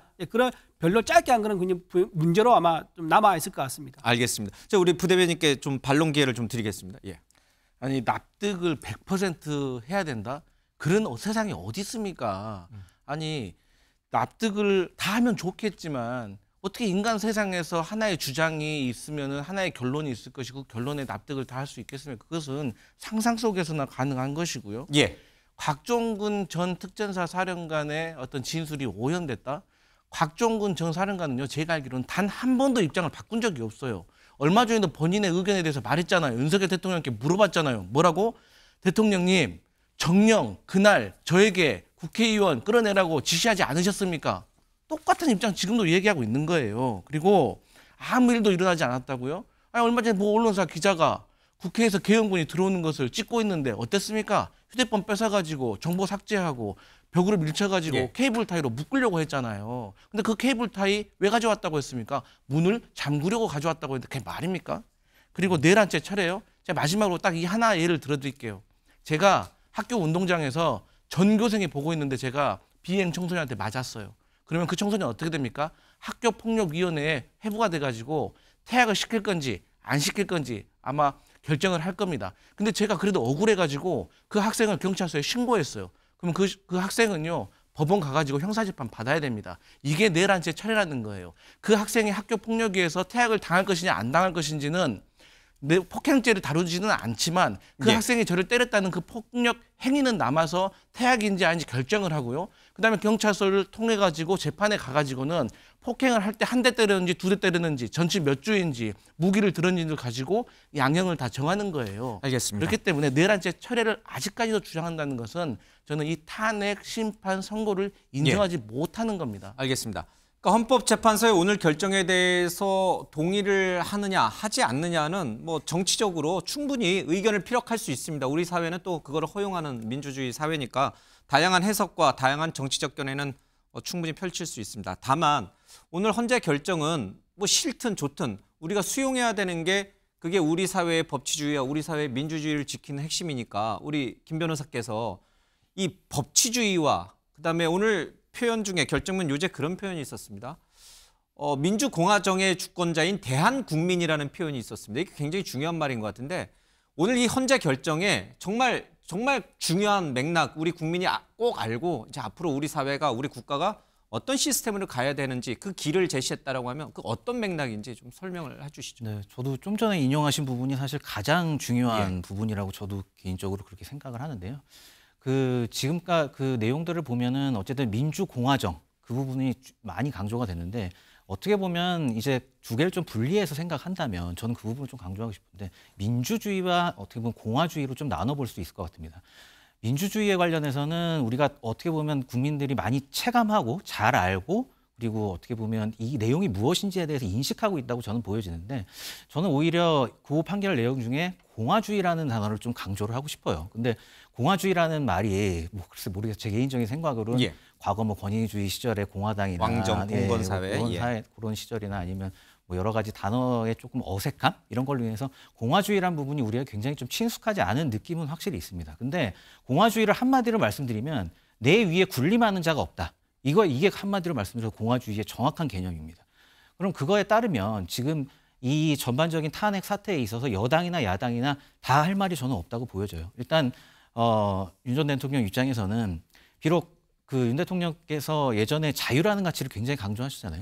뭐 본인의 어떤 취임사에도 자유라는 단어가 뭐 36번인가 들어간다고 하는데 결국 그 자유라는 가치의 핵심은 공화주의입니다. 누구 위에도 군림하지 않고 타인의 의견을 존중하고 그리고 내가 가진 힘으로 타인의 어떤 의견을 억누르지 않는 이게 바로 자유와 공화주의의 바로 핵심이고 그리고 또 반대로 이제 야당 입장에서 생각해 보면 어떻게 보면 1인 어떤 특정 정당의 어떤 한 사람을 위해서 봉사하기보다는 정당이라는 단체가 어떤 대화와 타협을 통해서 해결하고 또 어떤 가치에 있어서도 최대한 특정인의 가치, 특정인이 추구하는 가치나 특정인이 추구하는 어떤 의견들을 그것만 맹목적으로 따르지 않는 이것도 일종의 공화주의인데 야당이 이런 부분 분명히 부족했던 건 맞습니다. 그렇게 제가 볼 때는 민주주의도 물론 중요하지만 앞으로 이 판결문을 우리가 두고두고 좀 숙고를 할 때 결국 이 공화주의와 자유 그리고 법치의 정신 이게 사실 일맥상통하는 내용이거든요. 이런 부분을 좀 기준 삼아서 아까 말씀드렸듯이 이 판결문 자체가 우리 사회가 좀 더 성숙해지는 어떤 계기가 되었으면 하는 바람입니다. 맞습니다. 60일 뒤에 치러지게 되는 대통령 선거에서는 방금 우리 김 변호사께서 말씀하신 오늘 헌재가 강조했던 그 민주주의, 법치, 공화정신 뭐 여러 가지 그런 것들을 어떤 당이 어떤 후보가 잘 실현할 수 있을 것인가 거기에 아마 초점을 맞춰서 유권자들이 선택을 하지 않을까 싶습니다. 양당 모두 또 제3당에 출마를 준비하시는 모든 분들이 오늘 헌재 결정문을 반드시 숙지를 좀 하셔야 되는 그런 상황입니다. 자, 강영호 기자, 지금 자막이 하나 나왔습니다. 대통령실의 참모진들이 또 전원 사의 표명을 했어요. 네, 지금 조금 전에 지금 용산 대통령실 쪽에서 소식이 들어왔는데요. 이 3실장일 특보 8수석 3차장이 한덕수 대통령 권한대행에게 일괄 사의를 표명했다고 밝혔습니다. 그러니까 대통령실에서 수석급 이상의 참모들이 이 권한대행에게 일괄 사의를 표명한 건데요. 아무래도 오늘 윤 전 대통령에 대한 이게 파면이 선고가 되다 보니까 이에 따라서 좀 아무래도 밑에 있는 참모들도 똑같이 사의를 표명한 것으로 보입니다. 일단 뭐 한덕수 권한대행이 지금 하고 있으니까 대통령실의 참모들이 그동안 이제 한덕수 총리 대통령 권한대행을 이제 보좌해 왔죠, 그렇죠? 이제 총리실 보좌진과 함께 대통령실 보좌진도 한덕수 권한대행을 보좌해 왔으니까 크게 국정 운영에 혼란은 없겠습니다만은 뭐 이게 지금 대통령 파면으로 인해서 갑자기 생기는 조기 대선이다 보니까 인수위를 또 거치지 않고 갈 건데 대통령실에 계신 분들이 그래도 다음에 등장하는 정권에 뭔가 그래도 좀 인수인계를 해줘야 될 필요는 있지 않을까요? 그렇죠. 인수인계에 대해서는 아마 인수위가 따로 꾸려지지 않더라도요. 예. 인수하는 업무가 없는 건 아닙니다. 인수에 대해 당연히 있는 거죠. 그래서 아마 나머지 중간 하위급 이제 참모들은요 아마 대통령실에 있으면서 차분하게 행정관급들, 그렇죠. 행정관급들이죠. 뭐 선임 행정관들 이런 분들 아마 차분하게 다음 이번 조기 대선에서 당선되시는 분이 들어오는. 예. 그런 들어오는 참모들에게 업무 인수인계하는 그런 순서를 기다릴 것 같고요. 지금 또 하나 말씀드리면 이제 권영세 비대위원장이 의총장에서 예. 본인의 거취를 판단해달라고 또 얘기를 했다 그러더라고요. 예. 그래서 지금 정진석 비서실장도 지금 사의를 표명한 것처럼 아마 사실상 권영세 비대위원장도 사의를 표명한 게 아닌가 그런 생각이 좀 듭니다. 예. 자, 오늘 탄핵 선고가 파면 선고가 난 날 조기 대선 얘기, 잠룡이 누구냐, 누가 지지율이 얼마나 되느냐 이런 얘기를 하는 게 좀 성급한 것 같긴 한데 뭐 시간이 한 5분 정도 있어서 이 얘기 잠깐 좀 하겠습니다. 예. 민주당은 이재명 대표로 굳어지나요? 2심에서 무죄 선고까지 났으니 날개를 단 격인가요? 네, 그렇게 평가할 수 있을 것 같습니다. 그럼에도 불구하고 민주당 내에서도 어쨌든 대권 경쟁에 뛰어드실 분들이 이미 많이 나와 있는 것이죠. 예. 그렇기 때문에 저는 앞으로 이제 이 대선 경선 과정에서 어떠한 얘기를 꺼낼 것인가. 그러니까 과거에 윤석열 대통령과 이재명 후보가 맞붙었을 때처럼 그때 당시에 민주당은 사실 어떤 정책적이고 어떤 좀 개선을 해야 될 부분이라든가 여러 가지 긍정적인 면에서 얘기했다기보다도 예. 어떤 개인의 인신 공격성에 따른 어떤 내용들이 가득 찬 경선이었기 때문에 그게 대선 패배로 이어졌다는 것이 민주당의 분석이기 때문에 이번 경선에서는 어떤 개헌이라든지 그리고 이번에 탄핵 심판 선고에서도 사실 민주적 정당성을 부여받은 국회와 대통령 하지만 이게 요소야대 상황에서 이 권력의 분배를 어떻게 할 것인가에 대한 어떤 법적 제도적 미비에 대해서도 한번 고민을 해봐야 되고요. 그다음에 헌법재판소와 관련해서 임기 만료 문제가 예. 있었을 때 어떤 시한을 못 박지 않아서 이것을 할 수 없는 문제들 여러 가지의 법적 미비들을 이번 경선을 통해서 좀 얘기를 했으면 좋겠다. 이런 말씀 드립니다. 이번 계엄 사태를 계기로 87년 헌법 체제의 어떤 한계 그런 것들이 많이 노출이 됐죠. 제왕적 대통령제도 마찬가지고요. 여야 모두 좀 계엄 문제도 한번 좀 진중하게 대선 테이블 위에 좀 올려놓으면 어떨까 싶고 뭐 이재명 대표가 꼭 대통령이 되는 법은 없지 않습니까? 네, 그렇죠. 국민의힘도 뭔가 전열을 정비해서 대선은 대선이고 네. 뭐 윤 대통령 파면 선고는 선고니까 그렇죠? 네. 준비가 돼 있습니까? 아니면 우왕좌왕 계속 끌려가는 형태가 되는 겁니까? 일단 이 경선을 열어야죠. 경선을 열어서요. 뭐 홍준표 대구시장 같은 경우는 다음 주 중에 지금 이제 사퇴했죠?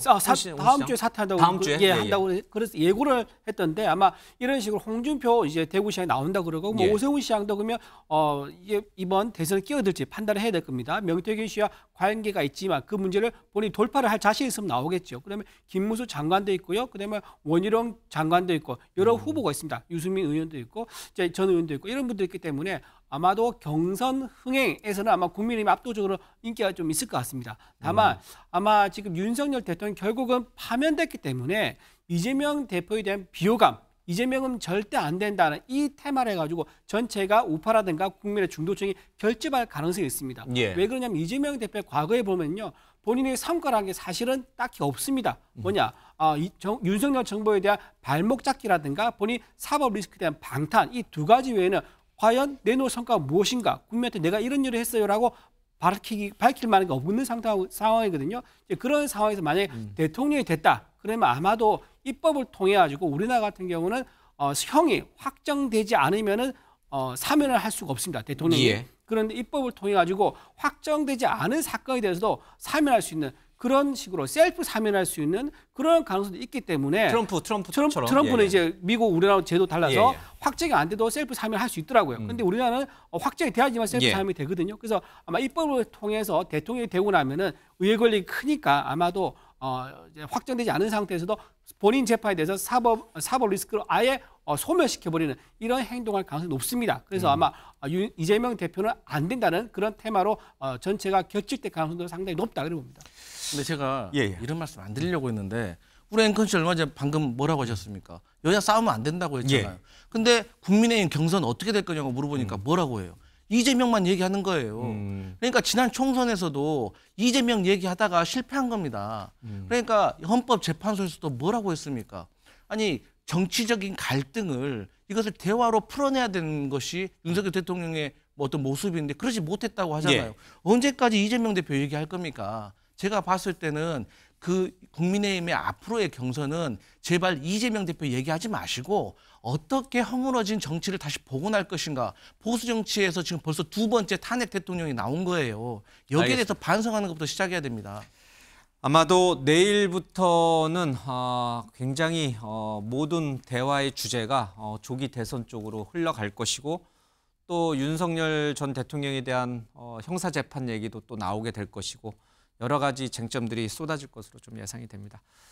네, 오늘 뉴스특보 여기서 정리하고요. 다음 뉴스 와이드에서도 이 문제를 좀 집중적으로 다뤄드리겠습니다. 고맙습니다.